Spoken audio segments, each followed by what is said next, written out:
the star of the movie P77. May I call on Barbie Forteza. Alright! Wala akong makita. Hello po! Hello, ayan. Magandang hapon po sa inyong lahat. Hindi po si Solen ito, okay? Si Barbie Forteza po ito.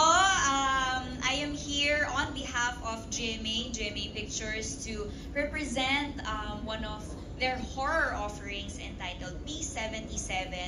At siguro kaunting kaunting pahapyaw sa aming istorya. Ano siya punong-puno siya ng pagmamahal at punong-puno ng storya tungkol sa pamilya. Dahil kami po ng aking kapatid dito, si Yuan Micael, ay hindi kami galing sa masaganang pamilya. So, simple lang po kami, pero marami kaming pangarap sa buhay. At isa na dyan ay syempre ang makatira sa isang magandang bahay, di ba? At ako, ang trabaho ko po dito ay isa akong house cleaner. So, when I finally got the chance to work at this very luxurious condo, yung P77, sabi ko, nako, hindi pwedeng hindi ko dadalhin ang kapatid ko dito. So, nung naipuslit ko ang kapatid ko sa loob ng unit, doon na po nagsimula ang lahat ng kababalaghan at misteryo na kailangan nyo pong panoorin sa P77. This is directed by Derek Cabrito. At ngayon, maaari na po ba natin sabihin, ito po ang aming first look sa aming teaser trailer of P77. Alright! Oh, kaya niyo yun. Sorry, GMA Pictures yan. Charot! Ayan, sana po nagustuhan po ninyo and sana po ay na-encourage po kayo sa aming trailer na hopefully po ay masuportahan po ninyo na dahil napakaganda po talaga ng pelikula namin.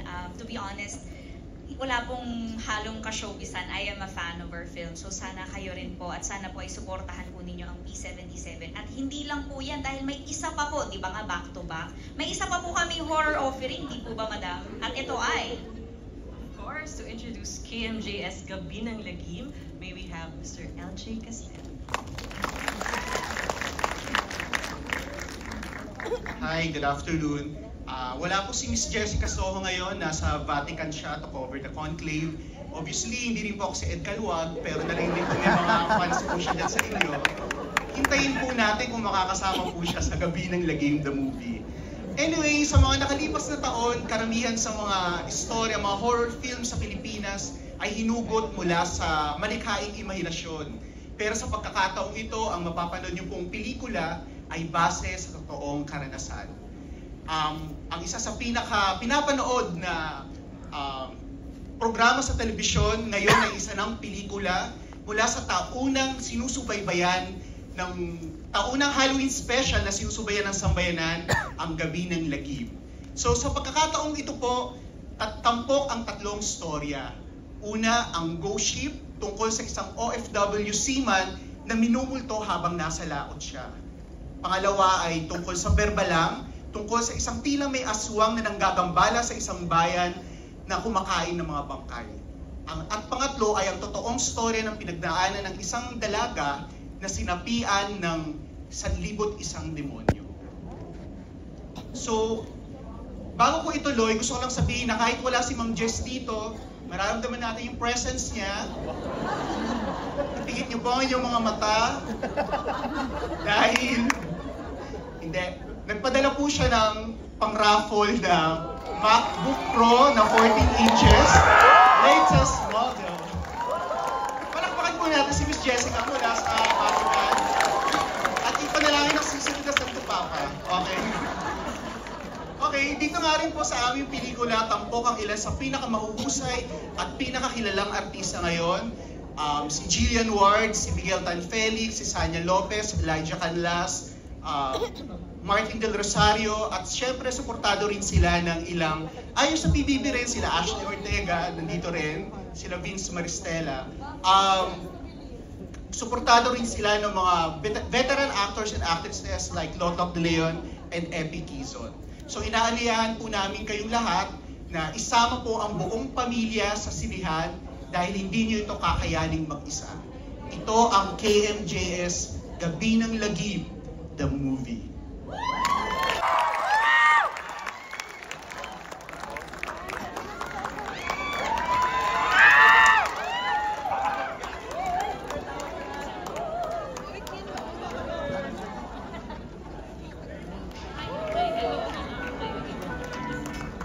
Magandang hapon po sa inyo lahat. At natutuwa po kami na kami ay narito ngayon.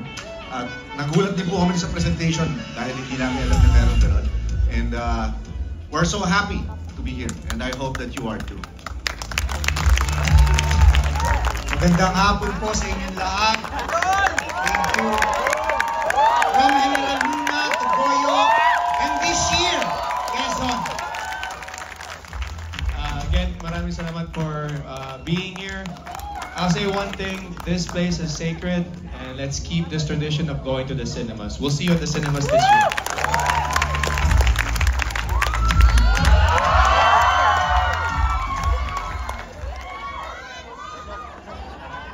People of the Philippines!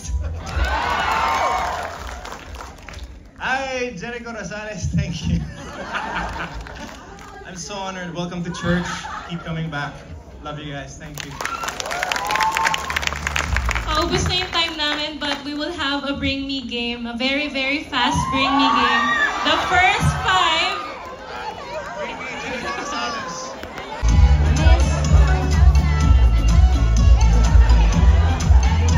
Good afternoon to all our valued partners from SEAP. I'm Annette Gozan Valdez, and on behalf of GMA Pictures, we would like to extend our heartfelt thanks to everyone for the support you've shown us since GMA Pictures returned to active production. Just this past year, you have shown us so much support by providing us cinemas for our movies such as Green Bones, Everything About My Wife, and Samahan ng Mga Makasalanan, to name a few, and of course, Hello, Love Again. I'm happy to say that GMA Films is here to stay and that we will continue producing and pushing for more movies that will reignite the magic of Philippine cinema, of course, together with you, our exhibitors. On our lineup are some very big and epic titles that we hope would excite audiences and will have more viewers return to the Philippine cinemas for local content. But as of now, I can't mention these titles yet. But for the rest of 2025, we have 2 very exciting and thrilling movies to share with you today. The first is Penthouse 77, of course starring none other than one of our most talented and versatile actresses, Miss Barbie Fortesa, who is here with us today. And our second movie that we want to present is Kapuso Mo Jessica Soho, Gabi ng Lagim, which stars Jessica Soho herself, together with artists Miguel Tan Felix, Jillian Ward, Sanya Lopez, and Elijah Canlas. So today, some officers and creative producers from GMA Pictures will present these 2 movies. May I call on LJ Castel and Ange Atienza to present to you these 2.